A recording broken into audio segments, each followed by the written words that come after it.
Tengo que grabar la sesión, Aileen, entonces no digo nada para que sepas.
Vamos a esperar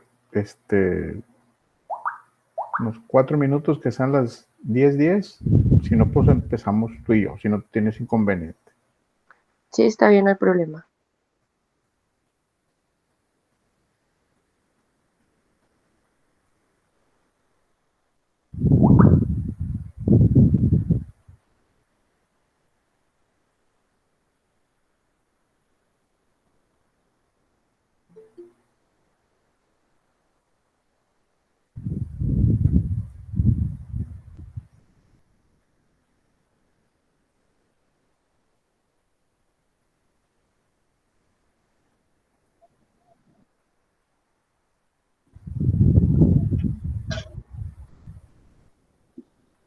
Buenos días, Gretel.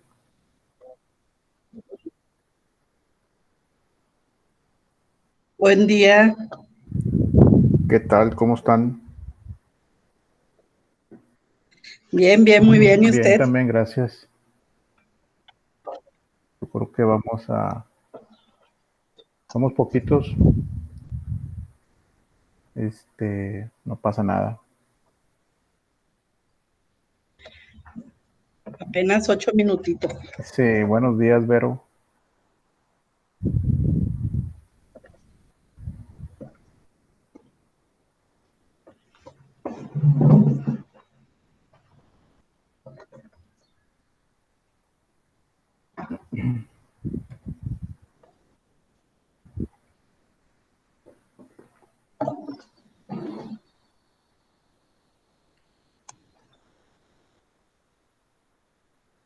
Muy bien. Buenos días. Se unieron puras mujeres. Qué bueno. Sí. Sí. ¿Cómo han estado? ¿Cómo han sentido el curso que va iniciando? Ustedes son de reingreso, ¿verdad? Sí, de reingreso. Muy bien. ¿Cómo les fue en el primer tetra? Pues creo que bien. Sí. Qué bueno, no dejaron nada pendiente. No, yo no. Qué bueno, qué bueno. Muy bien, pues la clase que vamos a ver y que vamos a comentar es la clase de Derecho Constitucional. El Derecho Constitucional es una rama del derecho padrísima, base de todo el derecho. Así lo veo yo. Entonces, es de suma importancia para todo el que quiere estudiar esta carrera de abogado. Es de suma importancia entender esta parte, principalmente porque habla de la Constitución. La Constitución, como ustedes saben, es la carta magna, la ley máxima. De ahí derivan todas las leyes. Ninguna ley puede estar por encima de la Constitución. Ustedes ya deben de saber eso. Entonces, si hay un abogado que no se sabe la Constitución a media carrera o terminando la carrera, pues ya empezamos mal, ¿no? Entonces, por eso la importancia de entender sus divisiones, de lo que habla el origen de cada una de sus preceptos. Entonces, vamos a enfocarnos en esa parte, en el primer capítulo, del artículo 1 al 29, es lo que desde lo que vamos a estar analizando y profundizando, ¿sí?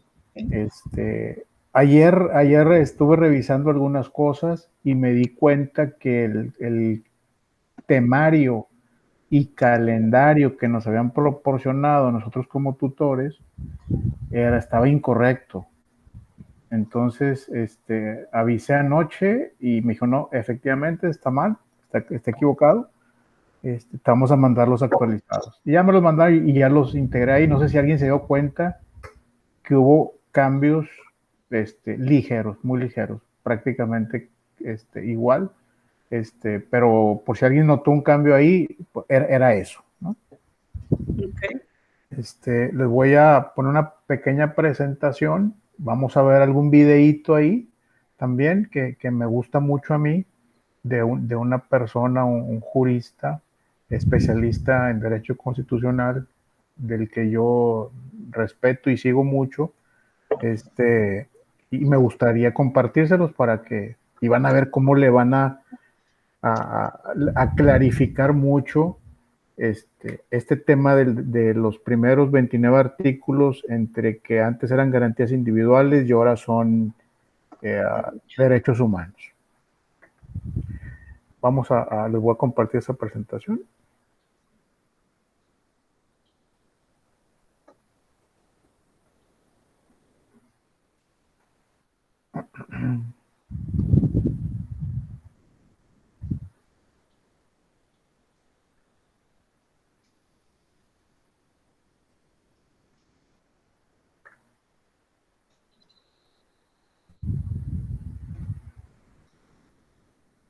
¿Me dicen si la están viendo por ahí? Sí. ¿Se ve completa? No, todavía no. Como que falta que le ponga abajo. Ok. Listo. Sí. Ok. Es muy sencilla, es una presentación muy sencilla. Vamos a, nomás para darle dirección a esto.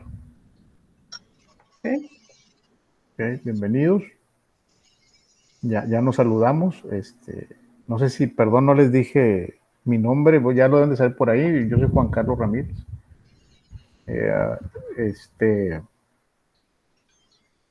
Mi vida profesional como abogado me ha llevado básicamente por empresas en las áreas corporativas y nos hemos divertido mucho ahí viendo temas de esa índole.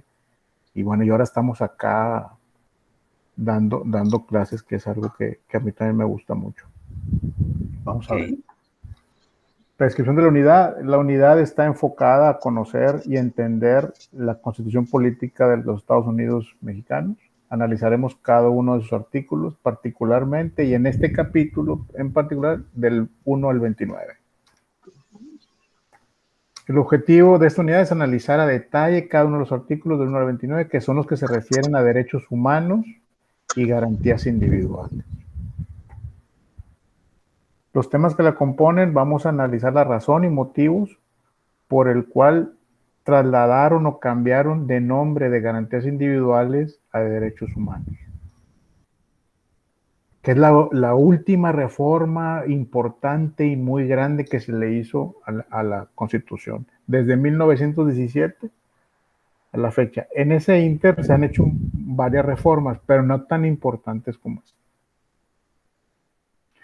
Recursos de apoyo, vamos a intercambiar ideas, vamos a hacer algunos foros, algunos videos y obviamente la propia Constitución Política de los Estados Unidos Mexicanos. El tema esencial, repito, será revisar los 29 artículos, diferencia entre derechos y garantías. Algunos puntos importantes que yo quiero destacar de las garantías individuales a los derechos humanos. La razón por la cual se cambiaron es modernizar la Constitución y por una tendencia mundial que venía muy fuerte referente a derechos humanos. ¿Qué pasa? En muchos países adecúan sus constituciones o sus reglamentos o sus cartas magnas a derechos humanos. ¿Qué pasa con lo de nosotros? Nosotros ya los teníamos ahí. Ya los teníamos ahí desde hace mucho tiempo. No hicimos muchos cambios en particular y nomás básicamente le cambiamos el nombre. Eso no significa que la palabra garantía queda muerta. Al contrario, la garantía es el instrumento de la tutela de los derechos. O sea, ahora los derechos humanos requieren de la garantía para que estos se cumplan. ¿Sí?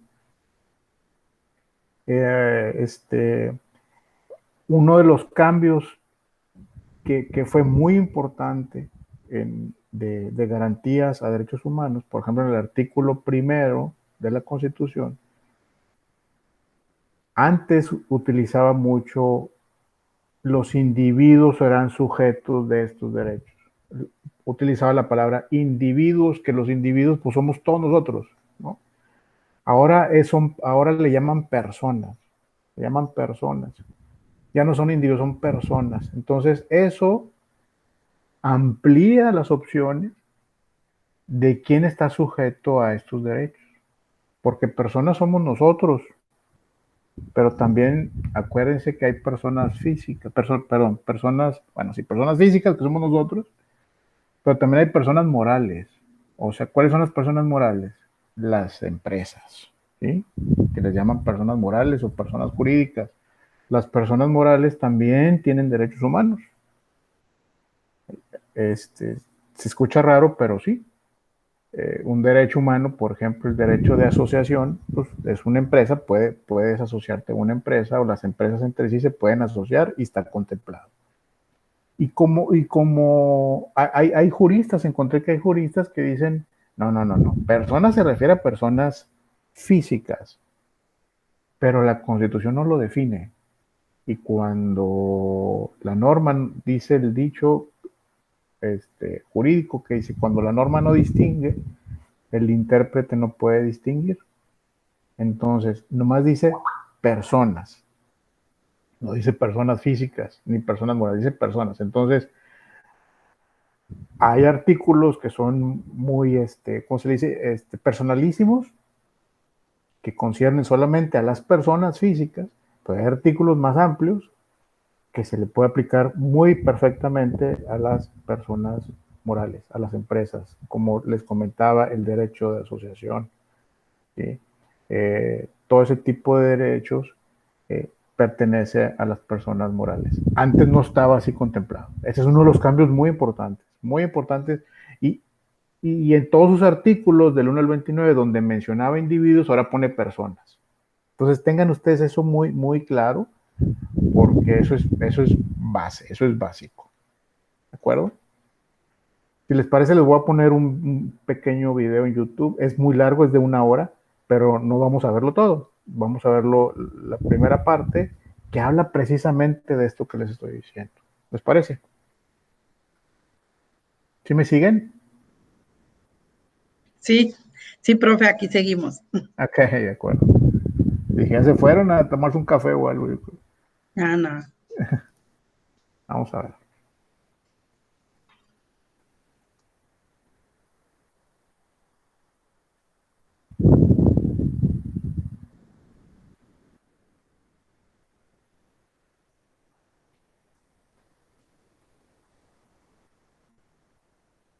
Dos o más empresas se asocian o cuando hay...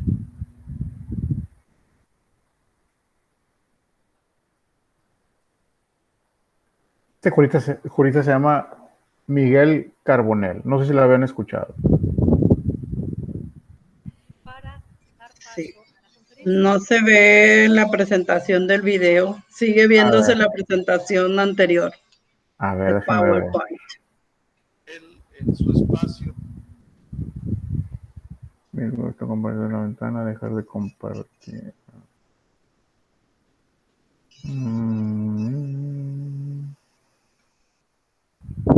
A ver, voy a dejar de compartir. Déjame meter otra vez aquí.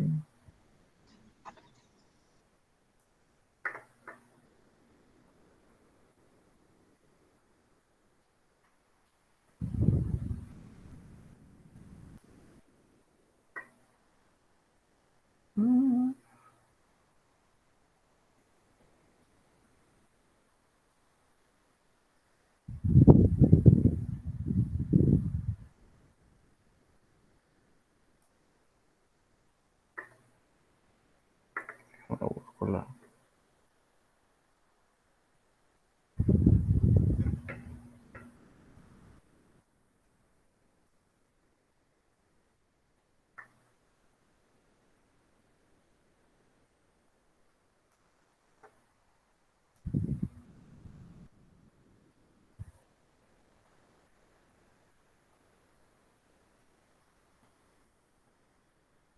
¿Sí están viendo ahí o no? Su espacio, si ve... Sí, ahí. Okay. No se ve completa, pero sí. Ok. Ahorita la amplío.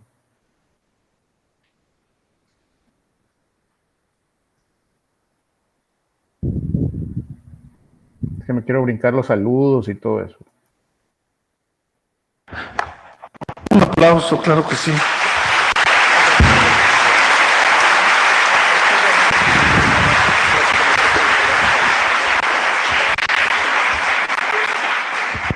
¿Sí lo siguen? Pues bien, cedemos la palabra al doctor Miguel Carbonell Sánchez para que dicte su conferencia, La Reforma Constitucional en materia de derechos humanos. Adelante.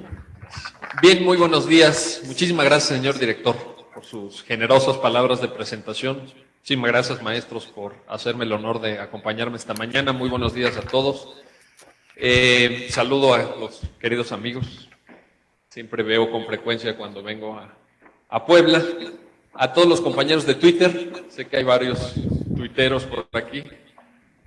Siempre en las conferencias antes se decía que apagaran sus celulares, que guardaran sus celulares. Ahora ya es exactamente al revés. Saquen sus celulares y si escuchan algo de interés, si escuchan algo que crean que vale la pena ser compartido en las redes sociales, háganlo. No se limiten en ese sentido. Estoy seguro que el director me dará permiso de que los jóvenes estén con sus celulares tomando fotos y tuiteando, porque es una forma de llegar más allá de este auditorio. Es una forma de compartir también lo que aquí digamos y lo que aquí podamos, en su caso, discutir. El tema que hoy nos convoca en esta primera parte del evento va a tener dos partes, ustedes lo saben, una primera conferencia sobre la reforma constitucional en materia de derechos humanos, y luego vamos a presentar este libro que se llama Los juicios orales en México, que analiza otra de las tres grandes reformas, digamos, que ha habido en los últimos 4 años. Hoy, por cierto, se cumple su 4º aniversario, así que, señor director, lo felicito por el tino de haber fijado esta fecha, porque hoy cumplimos 4 años de la gran reforma penal, la más importante de los últimos 100 años, pero en esta primera parte quisiera yo abordar la de derechos humanos. Un dato de orden formal, antes de entrar propiamente al desarrollo del contenido de esta reforma. La reforma fue publicada el 10 de junio del año 2011 en el Diario Oficial de la Federación. Es una reforma que modifica 10 artículos de nuestra Carta Magna Y es una reforma, digamos, breve en su contenido, pero enormemente rica por cuanto respecta a las implicaciones que tiene. Es una reforma que impacta al conjunto del sistema jurídico mexicano y que de hecho, y voy a fundamentar esto que les voy a decir, pero óiganlo bien, de hecho nos va a cambiar la manera de trabajar de los abogados en México. Ya el paradigma que suministra esta reforma es un paradigma completamente renovado, en donde ya tendremos, incluso ustedes como estudiantes, la mayor parte de los que aquí nos acompañan son estudiantes, van a tener que estudiar de otra manera el derecho. Ya cambiaron las reglas del juego y por eso es que creo que en una facultad de Derecho y Ciencias Sociales tan importante a nivel nacional como la de la UAP, naturalmente que este tipo de temas debe de suscitar el mayor interés. ¿Qué dice la reforma? ¿Cuál es el contenido de la reforma? Bien, primer término, hay un cambio ahí que... A ver, un paréntesis. La reforma habla precisamente del cambio de garantías individuales a derechos humanos. Fue a raíz de esta reforma. Algunas personas, algunos analistas, algunos comentaristas han estimado que es un tanto superficial o formal, que es el cambio de denominación del título primero, capítulo primero de nuestra Carta Magna. Antes, ¿se acuerdan ustedes? Antes de la reforma, este título primero, capítulo primero se llamaba de las garantías individuales. Y a partir de la reforma se pasa a llamar de los derechos humanos y sus garantías. Bueno, hay quien dice, pues ¿qué cambio hay ahí? Ahí no hay nada. Ahí lo que hay es que antes se llamaba A, ahora se llama B. Eso no modifica nada. Pues déjenme les digo que yo creo que sí modifica algo. En primer término, porque en ninguna constitución del mundo que yo sepa, a menos que ustedes tengan más información y me corrijan ahorita, pero yo no conozco ninguna constitución en el mundo en donde a los derechos se les llame garantías. Porque una cosa, y esto está en todo el desarrollo jurídico del siglo XX, una cosa son los derechos y otra distinta son las garantías. Llamarle garantías a los derechos es un error, incluso desde un punto de vista lógico. ¿Por qué? Porque las garantías son los instrumentos de tutela, los instrumentos de protección de los derechos, pero no son los derechos en sí mismos. Confundir garantías y derechos es tanto como decir que el juicio de amparo y la libertad de expresión son lo mismo. No son lo mismo, ¿verdad? Es una tontería decir que son lo mismo. El derecho es la libertad de expresión.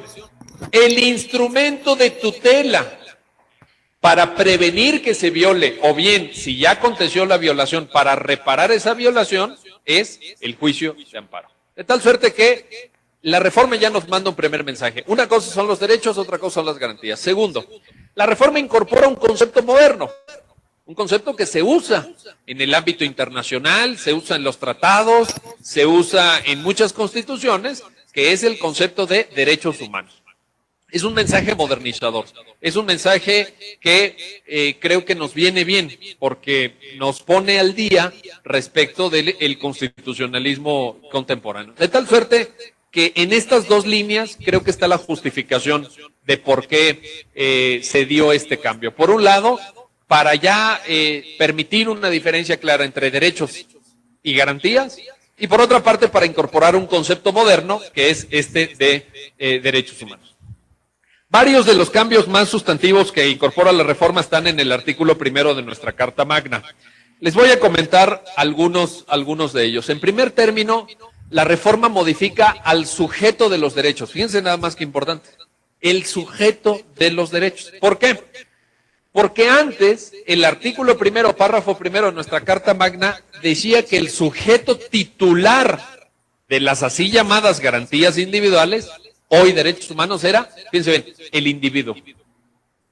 La reforma cambia esto y dice, el sujeto titular de los derechos ahora humanos es la persona. Pregunta, ¿hay diferencia entre individuo y persona? Yo creo que sí. ¿Por qué? Porque individuo es cada uno de ustedes. Cada uno de los que está aquí presente, cada uno, valga la redundancia, cada individuo. En cambio, persona, cuando la Constitución dice el sujeto de los derechos es la persona, nos está abriendo una ventana de oportunidad para pensar, y quiero compartir este pensamiento con ustedes, en si la titularidad de los derechos humanos puede recaer en las mal llamadas personas morales. Y digo mal llamadas, saben ustedes que así los civilistas, seguramente hay civilistas por aquí que me van a reprender en este momento, pero digo mal llamadas morales porque de morales, amigos, hay algunas que no tienen nada. Son bastante inmorales. Yo prefiero llamarlas personas jurídicas o jurídico-colectivas. Personas creadas por el derecho, a fin de cuentas. La pregunta es esta. ¿Pueden las personas jurídico-colectivas ser titulares de derechos humanos, sí o no? Y la respuesta, a partir de la estricta lectura de la letra de la Constitución, es la respuesta correcta creo que debe ser sí.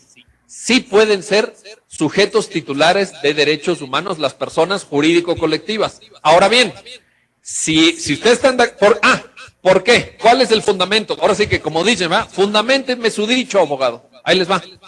Porque les habrán enseñado en primer semestre, a los inicios de su carrera, aquella máxima hermenéutica, aquella regla de interpretación que dice, donde la norma no distingue, el intérprete no puede distinguir.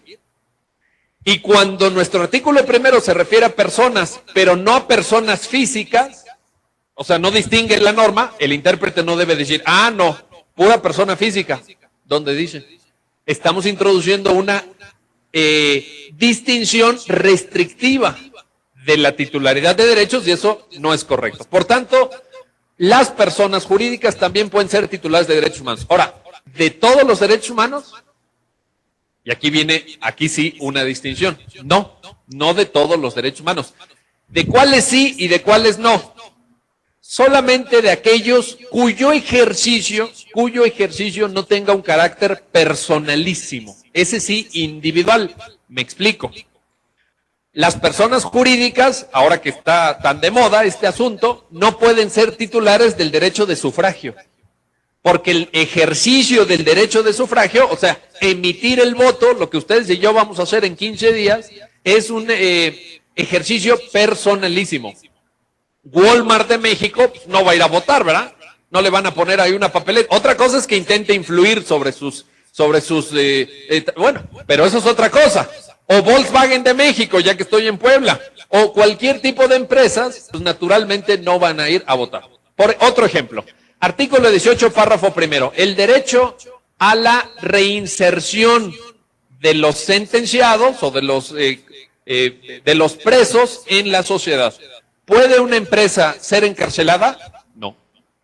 ¿Es titular de ese derecho del artículo 18, párrafo primero para reinsertarse en la sociedad? Pues evidentemente que no. Entonces, en ese sentido, hay que distinguir entre aquellos derechos que son de ejercicio personalísimo y aquellos otros derechos en donde sí pueden ser titulares las personas jurídicas. ¿Qué tipo de derecho? Imagínense que el día de mañana, quienes nos están acompañando y todavía son estudiantes, deciden poner un despacho jurídico de litigio. Abogados Exitosos S.A. de Cheves, por decir algo, ¿no? Abogados Exitosos S.A. Bueno. Y compran un despacho, compran una oficina o alquilan una oficina. Esa oficina está protegida por el derecho a la inviolabilidad del domicilio que prevé el artículo 16 y que exige que la policía no pueda entrar sin orden de cateo. Claro. O puede entrar la policía sin una orden judicial a su despacho. Porque la titularidad del despacho está a nombre de Abogados Exitosos S.A. ¿Verá que no puede entrar la policía? Entonces ese derecho del artículo 16 es de titularidad de las personas jurídicas también. O por ejemplo el derecho de asociación. Cuando dos o más empresas se asocian o cuando hay centrales sindicales, por ejemplo la CTM, la CROC, etcétera, en donde hay un ejercicio del derecho de asociación, entendido como derecho humano, por parte de personas jurídicas. Ahora, ya se estarán ustedes haciendo esta pregunta, que es la que sigue. Oye, a ver, entonces, ¿las ONGs pueden ser titulares de derechos humanos? Sí. ¿Las empresas? Sí. Las personas jurídicas sujetas de derecho privado. Está bien. ¿Y las de derecho público? ¿Tienen las personas sujetas al derecho público, los órganos públicos, vaya, las autoridades, derechos humanos? ¿Tienen derechos humanos los órganos? no quienes integran los órganos, que es diferente. Por supuesto, las personas físicas que integran los órganos, sí, pero los órganos como tales tienen derechos humanos, y ahí creo, y digo creo porque acabo de venir a dar un curso en Tamaulipas y en Culiacán sobre este tema, y varios magistrados y que son muy así acuciosos con eso me dijeron aguas. Pero creo que en principio no. Las personas de derecho público no tienen como titulares derechos humanos, tienen competencias, tienen atribuciones y pueden defender esas competencias y esas atribuciones cuando son mermadas por otro órgano público. Pero en cuanto a órganos públicos, me parece que es difícil decir tiene derechos humanos. Por ejemplo, no me imagino a la Secretaría de Educación Pública o a la Secretaría de Seguridad Pública Federal diciendo, pues tiene un derecho humano. No, me cuesta pues pensarlo, pero podría haber ahí algún matiz. Pero en general, solo las personas jurídicas de derecho privado, no las de derecho público. Siguiente punto. La reforma dice que toda persona, eso ya lo expliqué, tiene los derechos que otorga la Constitución. Fíjense bien, que otorga la Constitución. Así dice el artículo primero, párrafo primero. ¿Cómo decía antes este mismo párrafo? Decía, todos aquellos, perdón. Ahora la reforma dice que todos tenemos aquellos derechos que reconoce la Constitución, y antes decía que otorga. Reconoce y otorga. Bueno, ¿hay un cambio ahí de fondo o no hay un cambio de fondo? Porque hay quien dice que esto es una cuestión de académicos, que esto es una cuestión de teóricos, en donde, ¿se acuerdan? Esa teoría que nos enseñaron en primer año de Derecho, entre el justnaturalismo y el justpositivismo, pues hay quien dice, por ahí va esta reforma. ¿Por qué? Cuando la Constitución decía otorgaba, hay analistas que decían, ahí está el justpositivismo. ¿Por qué? Porque el derecho no existe si no existe la norma, porque la norma otorga el derecho. ¿Qué mejor prueba de que el derecho no existe sin la norma? Con el cambio, con esta reforma de la que les estoy platicando, ahora hay quien dice que ganó el justnaturalismo. ¿Por qué? Porque ahora la Constitución reconoce. ¿Qué quiere decir reconoce? Que el derecho ya existía. Y lo que está haciendo la Constitución es dar fe o dar cuenta o positivizar algo preexistente a la norma. Antes de la norma ya tenemos derechos. ¿Qué hace la Constitución? Reconocerlos. Justpositivismo de un lado antes, justnaturalismo ahorita. Bueno, yo les quiero decir que a mí esta disputa entre escuelas de pensamiento jurídico no me importa, no me interesa, no me parece ni siquiera sustancial. Vaya, no voy a perder el tiempo en eso. Pero me parece que este cambio sí nos indica una cuestión práctica que para quienes son jueces y magistrados les puede resultar de interés. Bueno, y para todos ustedes, por supuesto. Que es lo siguiente. Si la norma otorga derechos, es decir, si el derecho es creado por la norma, como decía antes la Constitución, no existen derechos fuera de la norma.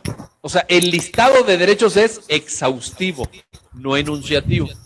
En cambio, si la norma reconoce derechos, puede ser que ese reconocimiento sea completo o sea parcial. Esto es, puede haber derechos que todavía no hayan sido reconocidos. Y entonces, si esto es así, si están de acuerdo con esto que acabo de mencionar, la cosa cambia. ¿Por qué?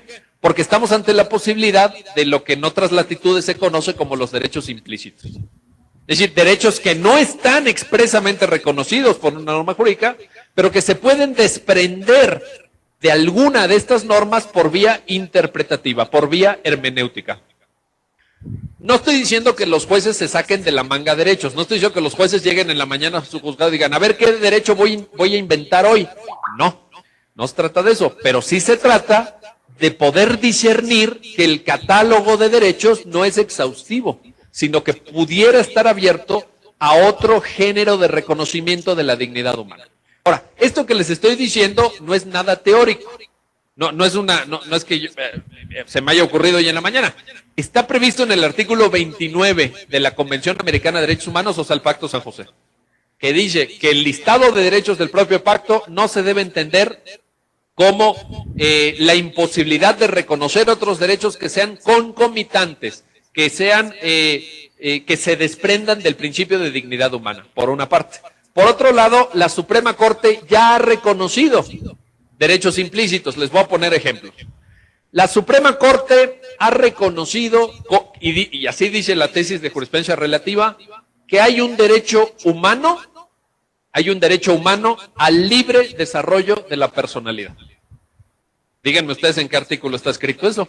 Eso no está en ningún artículo de la Constitución. ¿De dónde sale este derecho? Déjenme les cuento el caso, porque es un caso bien interesante. Es el caso de una persona que nació de nacimiento biológicamente varón, pero que desde muy temprano en su vida, por las razones que sea, que ahorita no vamos a juzgar, porque esto no es una clase de moralidad ni de ética, se representó a sí mismo como mujer y creció con toda la representación física, psíquica, en términos de vestimenta, de apariencia física como mujer. Pero había sido registrado como varón al nacer, porque así había nacido y pues sus padres nunca se imaginaron la deriva que iba a tomar su vida, ¿verdad? Bueno, entonces se registró como Juan Pérez. Cuando se hace mayor esta persona, naturalmente tiene que ir a pedir trabajo. Va a pedir trabajo, bueno, pues con un atuendo de mujer, con un pelo, en fin, vaya, como mujer, pues.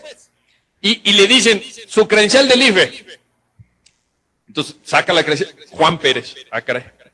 No, pues, como que no checa, ¿verdad?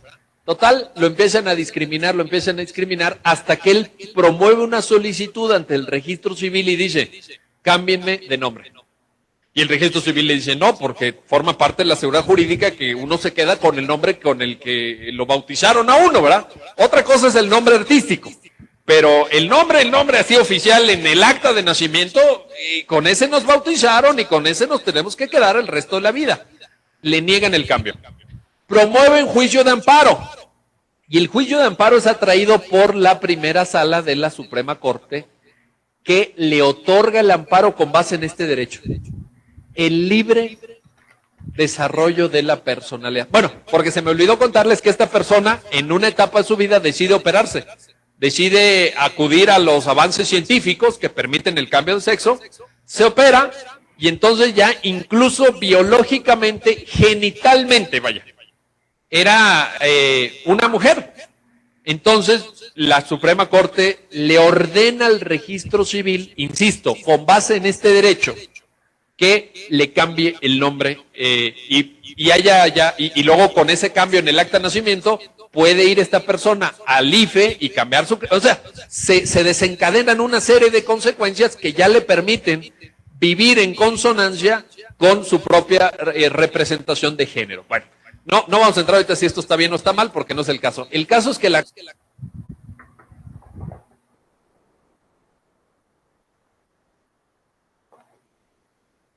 ¿Qué opinan?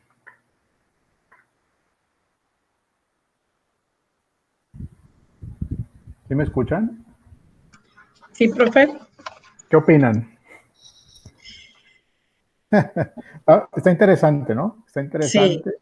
Sí. Yo creo que explica muy bien cómo cambia. Hay mucha información de él y de otros. Esto es una recomendación que yo les hago, que pueden consultarlo, pero hay muchos, ¿no? Hay mucha información en internet. Entonces, es como un material de apoyo, ¿no? Claro. ¿Alguna duda hasta aquí con la actividad, con la tarea, con lo que estamos haciendo? Hasta ahorita no, profe. Ok. Vero, Saidín, ¿todo bien? Sí, yo todo bien. Perfecto. Muy bien, déjame ver qué sigue.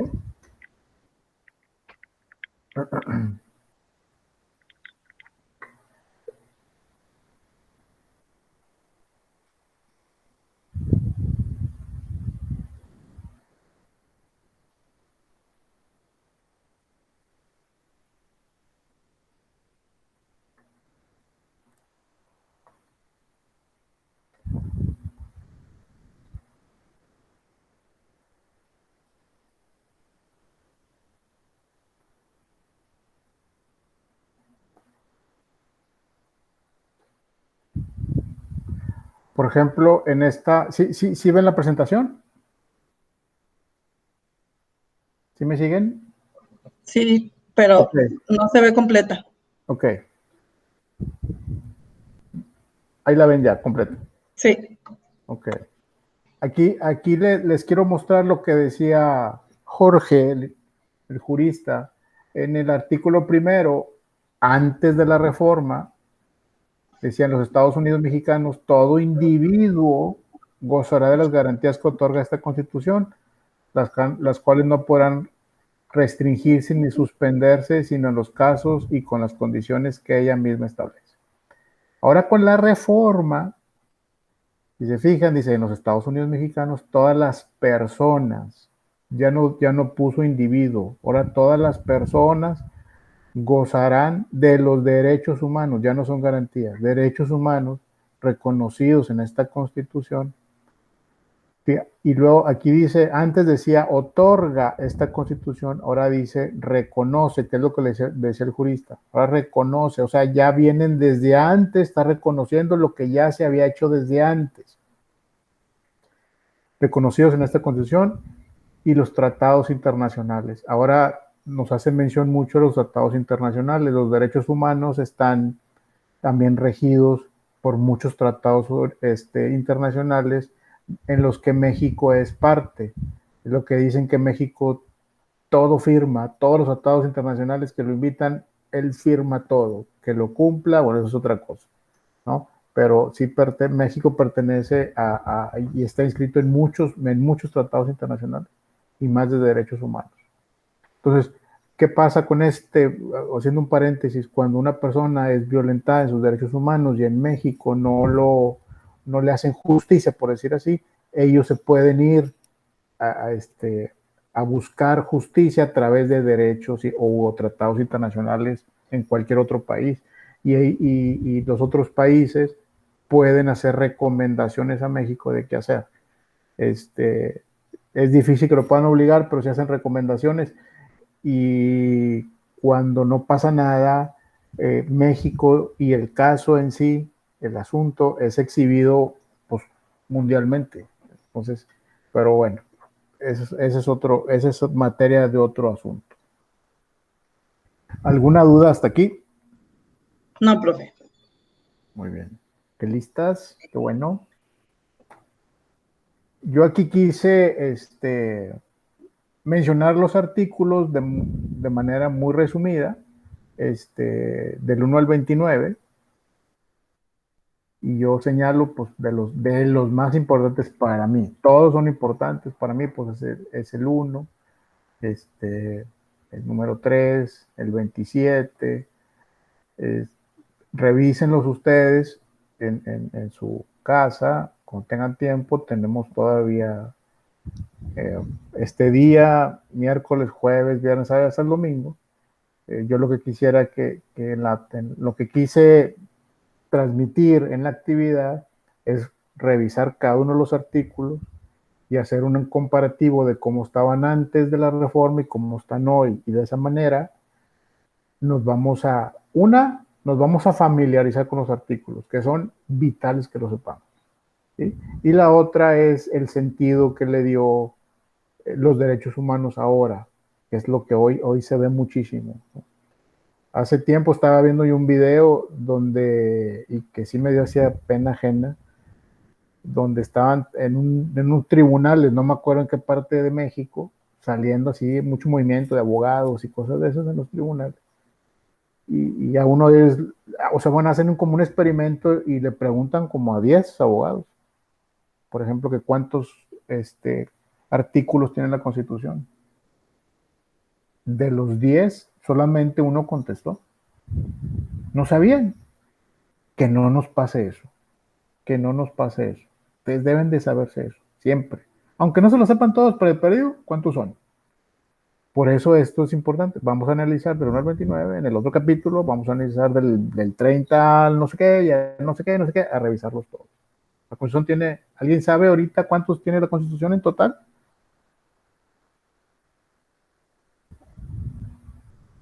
Bueno. No recuerdo. Son 136 artículos. Iba a decir 133, son 136. Son 136 y la Constitución la dividen en dos partes, la dogmática y la orgánica. La dogmática es esta, precisamente, los primeros 29.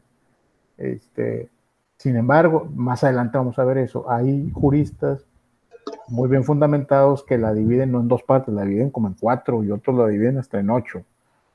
Pero bueno, eso lo vamos a ver más adelante. Pero llévense de tarea esa parte y ese compromiso de conocer bien la Constitución, porque es la base de todo.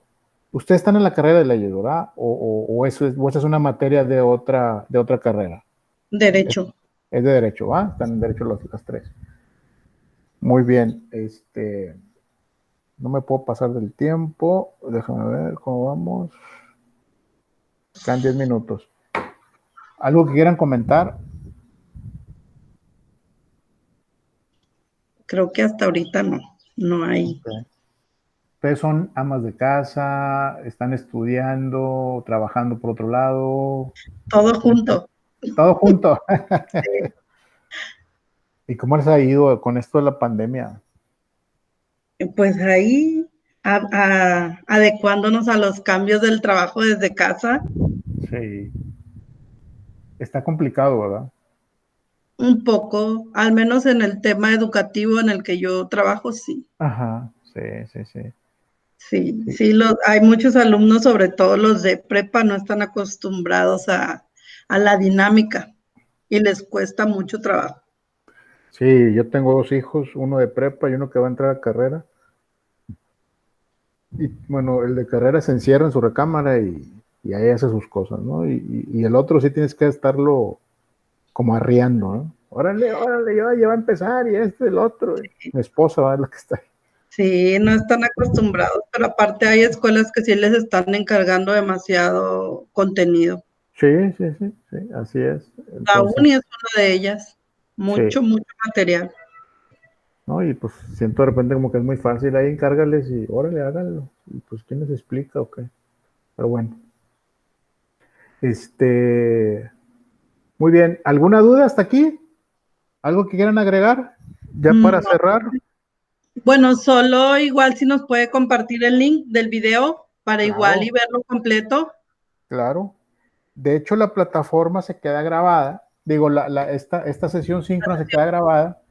No, la verdad es que ahorita no sé dónde se queda grabada, pero yo les comparto con mucho gusto el link para que lo vean completo. Y este cuate, pues habla de muchas cosas, habla de muchos temas que nos importan a nosotros y a mí me gusta mucho cómo habla, cómo se desenvuelve y siento que habla muy claro. No, como les digo, no es el único, hay muchos. Entonces ustedes vean ahí con cuál se sienten mejor. Pero pues la literatura que nos encarga la plataforma o la universidad, pues es la Constitución. ¿Sí? De hecho, ahí está, creo que la subí en el aula para que la puedan ahí consultar. Okay. Pero no se limiten, si sienten que les falta algo de información, avísenme o busquen por internet. Sí, claro. ¿No? Yo me quedo a la orden para cualquier cosa. Muchas gracias, profe. Al contrario, estamos a la orden y que tengan un excelente día. Gracias, igualmente. Gracias. Bye. Hasta luego. Bye.